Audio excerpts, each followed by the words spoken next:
Movie की शुरुआत में बक नाम के कुत्ते को दिखाते हैं। यहाँ आओ बक, ये बन ले लो, ऐसा कहकर एक आदमी उसे बुलाता है और उसे छोटा पीस देता है, पर बक बड़ा पीस खाकर चला जाता है। रास्ते में दो आदमी बड़ा आइस बार लेके जा रहे होते हैं। बक पाने के बदले आइस बार को चाटकर मजे से चला जाता है और पीछे से एक लड़की उसे न्यूज़पेपर लेने को कहती है। ये बक के ओनर की हाउसकीपर है। बक न्यूज़पेपर वाले से उस दिन का न्यूज़पेपर ले लेता है। रास्ते में एक पोस्टमैन साइकिल पर जा रहा होता है। उसे देखते ही न्यूज़पेपर वहीं छोड़कर बक उसका पीछे करने लगता है। पीछे से एक आदमी बक को देख रहा होता है और न्यूज़पेपर उठाकर पढ़ता है। उसमें छपा होता है कि इस ब्रीड का कुत्ता दिलाने वाले को मोटी रकम दी जाएगी। उसे पढ़कर वो आदमी बक को देखता है।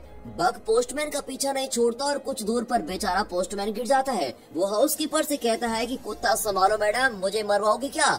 वो लड़की बक से कहती है, बक तुम घर जाओ और सबको जगाओ, गुड बॉय। बक घर में सबको जगाने के बजाय उन्हें टॉर्चर कर रहा होता है। उन बेचारों के बेड पर कूद कूद कर उन्हें हवा में उड़ा रहा होता है। वो इतनी तेज भागता है कि किचन में रखे कप्स भी वाइब्रेट करने लगते हैं। वहाँ के कुक्स भी बक की आवाज सुनते ही सारा खाना छुपा देते हैं और अब बक तेजी से किचन में आता है तो वहाँ खाने की कोई चीज नहीं दिखाई देती। बेचारा बक बेबस होकर नौकरों को देखने लगता है, लेकिन वे बक को कुछ नहीं देते और उसे बाहर भगा देते हैं। फिर बक को उसका ओनर घर के बाहर लेके जाता है और दरवाजा बंद कर देता है, पर बक खिड़की से अंदर आने के लिए फिर से कूद रहा होता है। पर ओनर कहता है कि आज के दिन तुम बाहर आओगे और तुम खुद ही डिसिप्लिन सीख जाओगे। इतने में बक एक खरगोश को देखता है और उसके बिल तक उसका पीछा करता है। फिर वो अपना सर बिल में घुसा देता है। जब वो सर बाहर निकालता है तो देखता है कि वहाँ बहुत सारे लोग आ रहे हैं। तब पता चलता है कि घर में मेहमान आए हैं और उन्हीं के लिए शानदार दावत तैयार हो रही है। अब लॉन में सारा खाना सेट कर दिया जाता है, जिसे देखकर बक खुशी से झूम उठता है। तभी सारे गेस्ट ग्रुप फोटो खिंचवा रहे होते हैं। तभी क्लिक करते वक्त मुंह में एक लेग पीस लिए बक बीच में आकर फोटो के लिए पोज करता है और सभी चौंक कर बक को देखते हैं। फिर टेबल को देखते हैं तो लगता है जैसे खाने पर बवंडर गुजरा हो।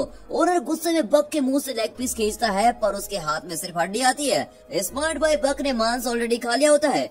उस रात ओनर उसे डांटता है कि एक दिन भी तुम डिसिप्लिन फॉलो नहीं कर सकते क्या? आज सबके सामने तुमने मेरी नाक ही कटवा दी। ये कहकर वो दरवाजा बंद कर लेता है और बक को बाहर सोने को कहता है। सुबह होने पर एक आदमी वहाँ आकर बक को बुलाता है। बक सोचता है ये नया कैरेक्टर कौन है भाई। वो उस आदमी के पास जाता है। ये वही आदमी है जिसने पहले दिन न्यूज़पेपर का ऐड पढ़ा था। बक उसकी गाड़ी में बहुत सारा खाना देखता है और उसके अंदर चढ़ जाता है। तब अचानक कुछ लोग दरवाजा बंद कर देते हैं। अब वे बक को ट्रेन में कहीं लेके जा रहे होते हैं। बेचारा बक कंफ्यूज हो जाता है कि ये लोग उसे कहाँ लेके जाने वाले हैं और बॉक्स के छेद से वो बाहर देख रहा होता है। एक जगह पर उस बॉक्स को एक आदमी तोड़ता है। बक बाकी बॉक्स को खुद ही तोड़कर बाहर आ जाता है। वो आदमी डांटता है कि ओवर एक्टिंग मत कर, सिर्फ मेरे ऑर्डर्स फॉलो कर। बक उस पर झपड़ता है, पर वो छड़ी से उसे मारता है। अब बक किसी तरह संभल कर खड़ा हो जाता है। वो आदमी कहता है कि मेरी बात मानोगे तो नहीं मारूंगा, समझे? और डर के मारे बेचारा बक चुपचाप हो जाता है। फिर वो बक को एक खम्भे से बांध देता है। बक रस्सी तोड़ता है और सबको धक्का देकर ऊपर भागता है। ऊपर जाकर पता चलता है कि वो एक शिप में है और वो शिप अलास्का जा रहा है। अब वे बक को एक बूढ़े के हवाले करते हैं। बक को वहाँ के लोगों के पहनावा थोड़ा अजीब सा लगता है। चलते चलते वो पहली बार बर्फ पर पैर रखता है और उस मोमेंट को बहुत ही एंजॉय कर रहा होता है। इतने में बर्फ गिरने लगता है और उसकी खुशी का तो ठिकाना नहीं होता। कुछ दूर पर वो जॉन नाम के एक बूढ़े से टकराता है। जॉन उसे देखकर चला जाता है, पर उसका माउथ ऑर्गन गिर जाता है। बक उसे उठाकर जॉन का पीछा करता है। अब जॉन शिप पर चढ़ जाता है और मुड़कर देखता है कि बक के मुंह में उसका माउथ ऑर्गन है। वो अपना माउथ ऑर्गन ले लेता है।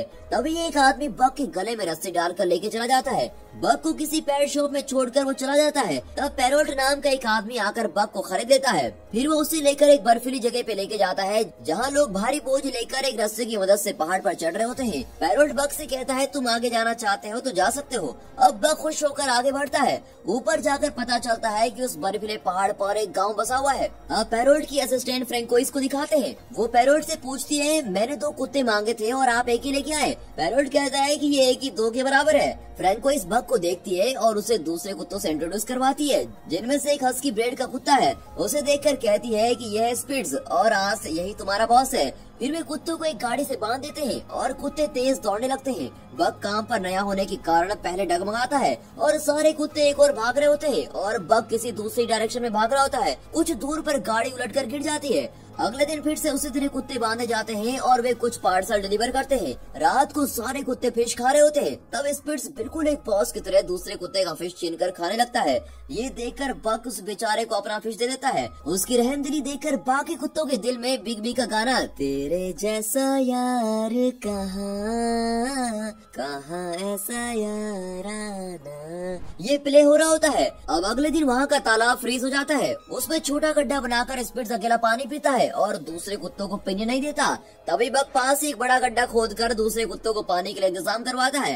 अब पैरोट और फ्रैंकोइस उस फ्रोजन लेक पर चल रहे होते हैं। अचानक बर्फ मेल्ट होता है और फ्रैंकोइस पानी में गिर जाती है। बक तुरंत दौड़कर पानी में कूद जाता है और फ्रैंकोइस को बचा लेता है, लेकिन खुद पानी में डूबने लगता है। बक बक चिल्लाकर पैरोट चिल्लाने लगता है और उसे हाथ देता है, पर वो नजर नहीं आता। पैरोट मायूस होकर बैठ जाता है।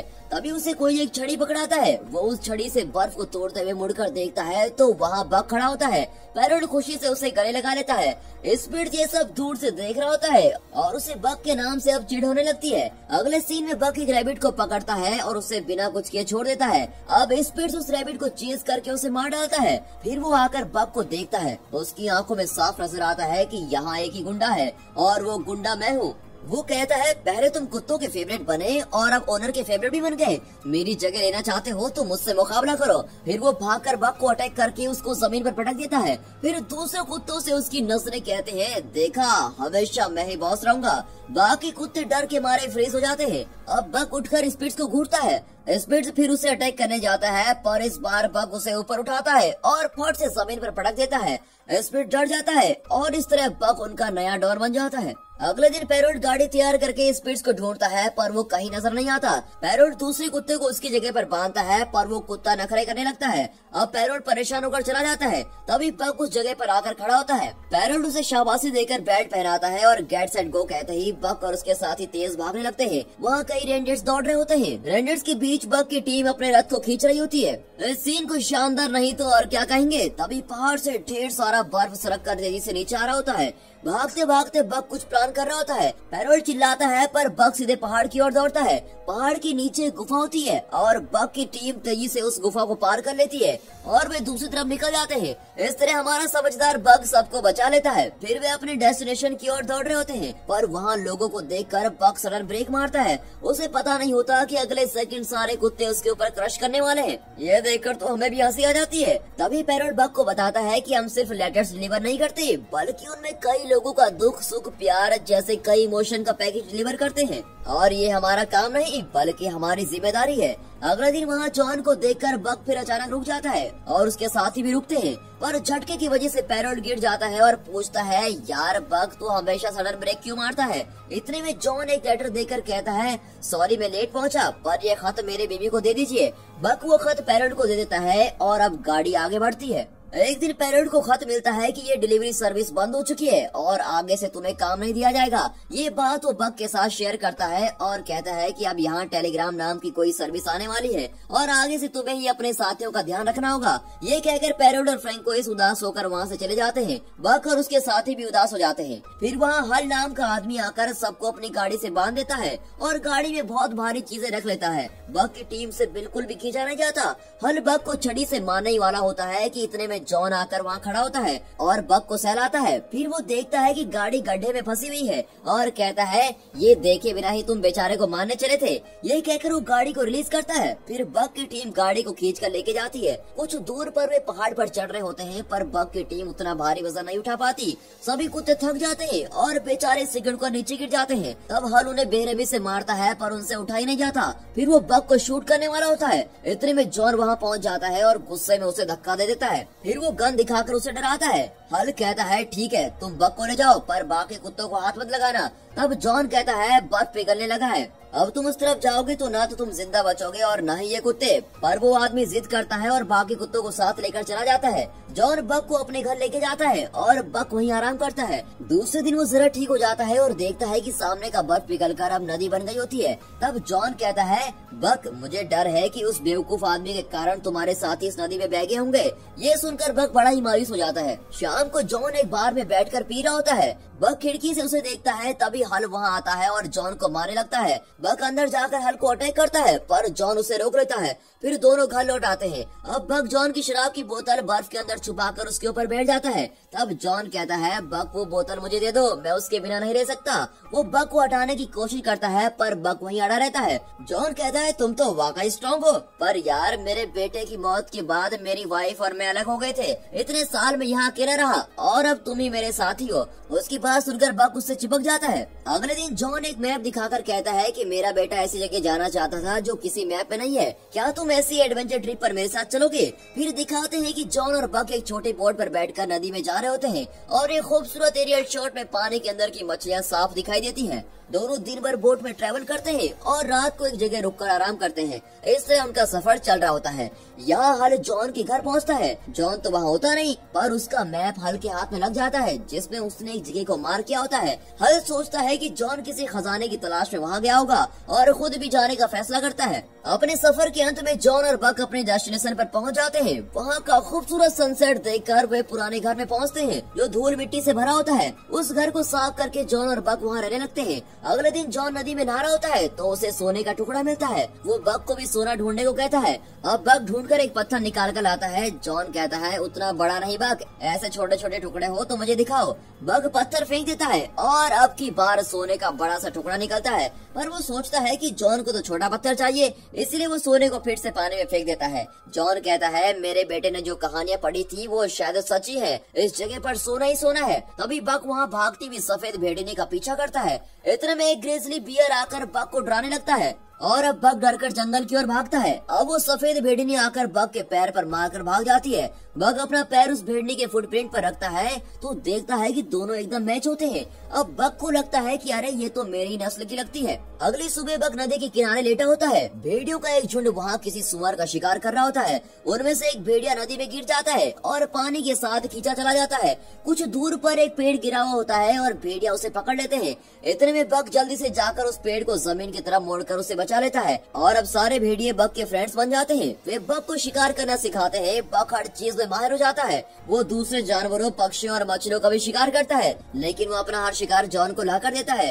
जॉन हंसकर कहता है कि यार तुम्हारे रंग ढंग से तो लगता है कि तुम मुझे आदि मानव बना दोगे। जॉन देखता है कि बक उस सफेद भेड़नी के साथ घुल मिल गया है और उसने अपना जीवन साथी ढूंढ लिया है। उस रात वो बक से कहता है कि ये दुनिया बहुत ही बुरी है, कल क्या होगा ये कोई नहीं बता सकता। मैंने सोचा भी नहीं था कि मैं अपने बेटे को खो दूंगा, पर आज उसके बिना मैं अकेला जी रहा हूँ और अब तो मैं बूढ़ा भी हो चुका हूँ। तुम अपने जीवन साथी के साथ खुश रहना, इंसानों के झंझट में मत पड़ना। अब मेरा अंत आ गया है और मैं अपनी आखिरी सांस यही लूंगा। ये कहकर वो घर के अंदर चला जाता है। बक जंगल में जाकर भेड़ियों के साथ रहने लगता है। अब दिखाते हैं कि वो पुराना घर जल रहा होता है। उसे देखकर बक जंगल से निकलकर घर की ओर भागता है। इतने में हल जॉन को शूट कर देता है और उससे सोने का टुकड़ा मांगता है।